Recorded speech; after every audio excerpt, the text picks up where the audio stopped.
बिस्मिल्लाहिर्रहमानिर्रहीम। मोहतरम नाज़रीन, नसीर अहमद शेख आपकी खिदमत में हाजिर हैं और आप देख रहे हैं एन एक्सप्रेस एजुटी। जैसा कि आपके इल्म में होगा कि मौजूदा जो इस वक्त हवा चल रही है कि जिस इस्लामी जमहूरियत पाकिस्तान में न तो कोई बच्चा महफूज है और न कोई बच्ची, न कोई लड़की महफूज है और न कोई औरत। जिस तरह से हमारे यहाँ हमने देखा कि लाहौर मोटरवे पे एक जो वाक़या पेश आया तो जो दरिंदगी का, और फिर एक वाक़या इससे पहले कि पुरानी सब्जी मंडी में पेश आया मरवा नाम की 5 साल बच्ची के साथ। तो उस सिलसिले में हमारे यहाँ जो एक राय आ रही है और स्पेशली एक हमारे पार्लियामेंटेरियन की तरफ से आई बाबदा साहब को, दूसरी राय हमारे प्राइम मिनिस्टर साहब इमरान खान साहब ने भी उसी को फॉलो करते हुए कहा कि हम उस सज़ा को इम्प्लीमेंट करना चाहते हैं कि जिससे उसको नामर्द बनाया जाए। तो मैं पूछना चाहूँगा कि ये सज़ा इस्लाम में क्या ऐसी है? हम क्यों नहीं वो सज़ा को फॉलो करते या हम उसको क्यों इम्प्लीमेंट नहीं करते कि जो सज़ाएँ हमें अल्लाह और उसके रसूल ने जो है वो हमें दी हैं, तो हम कौन सी सज़ा देना चाहते हैं और किसकी सज़ा देना चाहते हैं और कहाँ से लाए हम? आइए हम पूछते हैं, हमारे साथ मौजूद है मोहम्मद तलहा साहब कि ये हमें बताएंगे कि इनको क्या करना चाहिए। बिस्मिल्लाहिर्रहमानिर्रहीम। वाक़यात तो बहुत सारे हैं और जो है वो वाक़यात भी हैं जो रजिस्टर्ड हो जाते हैं और वो वाक़यात भी हैं जो रजिस्टर्ड नहीं हो पाते हैं।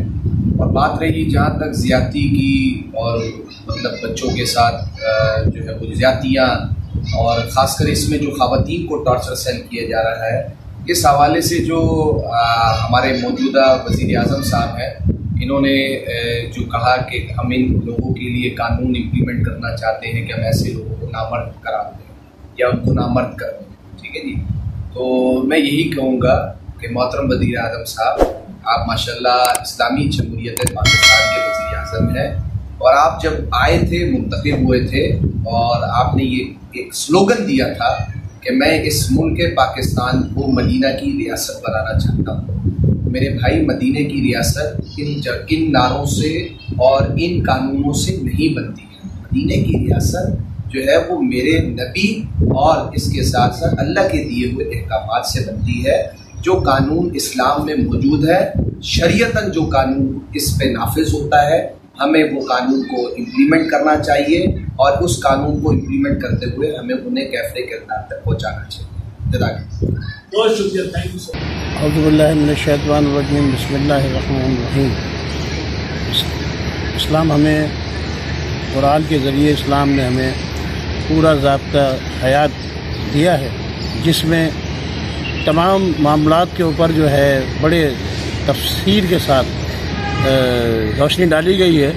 और इस मामले में जो आपने बताया, इसमें जो है हमारे कुरान शरीफ के मुताबिक, कुरान के हुक्म के मुताबिक, अगर कोई शादीशुदा ये हरकत में मुलविस होता है तो उसके लिए संसारी की सज़ा है या उसको संसार किया जाए। और दूसरे अगर कोई जो बगैर शादीशुदा है उसके लिए जो है फिर करोड़ों की सज़ा है। ये हमारे मज़हब ने मुकर्रर की है। हम इससे आगे नहीं जा सकते क्योंकि हम मुसलमान हैं और हमारा ज़ाब्ता अखलाक, ज़ाब्ता हयात तमाम कुरान से मंसूब है। हमारे आका नबी अकरम सल्लल्लाहु अलैहि वसल्लम ने जो हमें दर्स और तालीम दी है, उसके मुताबिक इस तरह का जो ये सोचना और इस तरह का अगर कोई फ़ैसला किया जा रहा है तो ये कुछ लोग जो हैं जो उनको मशवरा दे रहे हैं, ये बिल्कुल गलत दे रहे हैं और उनको गलत सिम पे ले जा रहे हैं।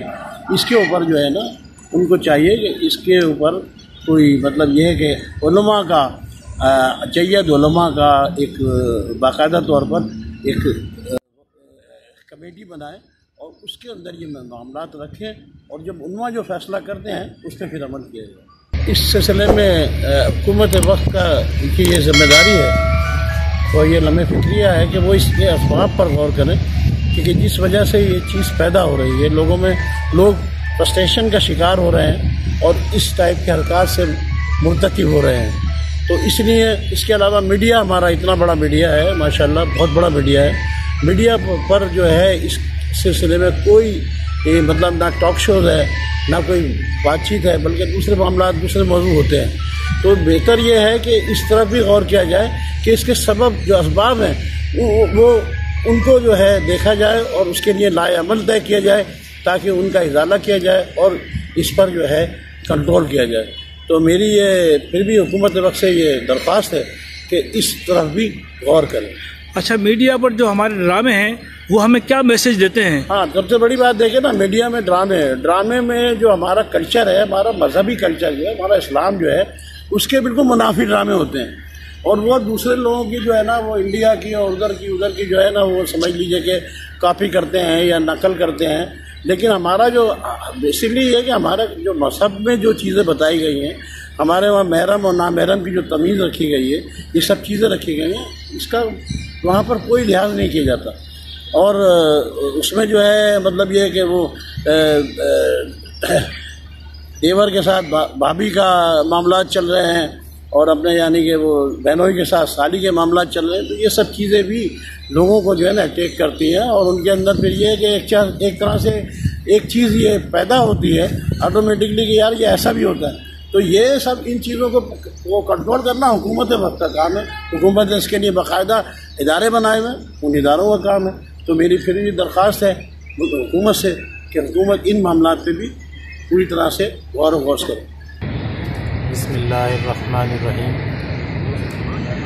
بات دراصل یہ ہے کہ یہ جو سلسلہ ہے اس میں وزیر اعظم صاحب نے جو اپنے میں سمجھتا ہوں کہ غصے کا اظہار کیا ہے، جو یہ برائی ہمارے معاشرے کے اندر عام ہو رہی ہے اور اس کی روک تھام کے لیے یا اس کے خاتمے کے لیے وزیر اعظم صاحب نے جو سزا کا اپنے تئیں جو فیصلہ کیا اور وہ اس طرح چاہتے ہیں وہ ٹھیک ہے، یہاں تک تو صحیح ہے. مگر بات یہ ہے کہ کیا اس چیز کی ضرورت ہے کہ ہم کوئی بھی نیا قانون بنائیں؟ یا پاکستان چونکہ ایک اسلامی ملک ہے اور جن مسائل کے اندر ہمارے پاس قرآن اور احادیث بالکل واضح ہیں، بالکل کلیئر ہے، جس کے اندر نہ ہمیں کسی اجتہاد کی ضرورت ہے نہ کسی رائے کی ضرورت ہے.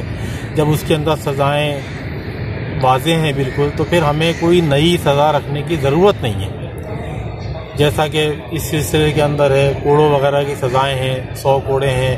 پھر اس کی جو ہے وہ شکلیں ہیں کہ شادی شدہ ہے، غیر شادی شدہ ہے. اس کے حساب سے میرے خیال سے اگر علماء اکرام، ہمارے ملک کے جو جید علماء اکرام ہیں، اگر ان سے کنسلٹ کیا جائے اور ان کے ساتھ میٹنگ کی جائے اور اس سلسلے میں یہ معاملات ان کے حوالے کیے جائیں اور جو ان سب کی متفق رائے ہے اس کو اگر امپلیمنٹ کیا جائے تو میرے خیال سے وہ زیادہ بہتر ہے. ہمیں تو اجتہاد کی ضرورت وہاں پڑتی ہے جہاں پہ قرآن اور احادیث کے اندر کسی بھی معاملے میں واضح احکامات نہ ہوں، پھر ہمیں اجتہاد کی ضرورت ہے. اس معاملے میں تو اجتہاد کی ضرورت ہی نہیں ہے. قرآن میں بالکل کلیئر کھلم کھلا واضح اس کی سزائیں موجود ہیں. اگر ہم انہی کو اپلائی کریں گے تو میں سمجھتا ہوں کہ اور سزائیں بھی کھلے عام ہونی چاہیے تاکہ دیکھنے والوں کو اس سے عبرت ہو اور آئندہ کوئی بھی اس سزا کا مرتکب ہونے کے لیے 100 دفعہ سوچے کہ اگر میں کروں گا تو میرا انجام بھی پھر ایسا ہی ہوگا. تو میں سمجھتا ہوں کہ اس سے جو ہے معاشرے میں کافی اصلاحات ہوں گی اور اس طرح کی برائیاں جنم نہیں لیں گی اور اس کا خاتمہ ہوگا اور اس میں انشاءاللہ تعالی جو ہے وہ کامیابی حاصل ہوگی، بشرطیہ کہ نیک نیتی کے ساتھ.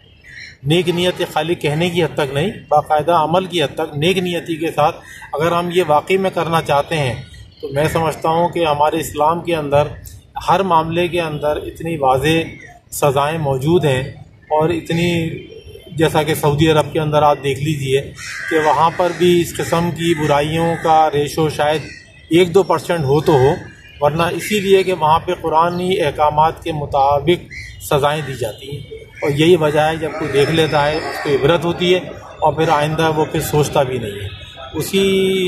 اس لحاظ سے اگر ہمارے ملک میں بھی وہی طریقہ کار اگر رائج کیا جائے، وہی قرآن و سنت کا طریقہ رائج کیا جائے اور ہمیں قرآن سے اصلاح لی جائے، اور ظاہر سی بات ہے ہم لوگوں میں سے ہیں، ہمارے وقت کے جو جید علماء اکرام ہیں ان کی ہر مکاتب فکر میں سمجھتا ہوں کہ کوئی بھی اس میں اختلاف نہیں کرے گا، کیونکہ قرآن کے معاملے میں تو کسی کو اختلاف ہے ہی نہیں، سب کی رائے ایک ہی ہوگی. وہ اپلائی کیا جائے تو انشاءاللہ تعالی اس برائی کا خاتمہ ہو سکے.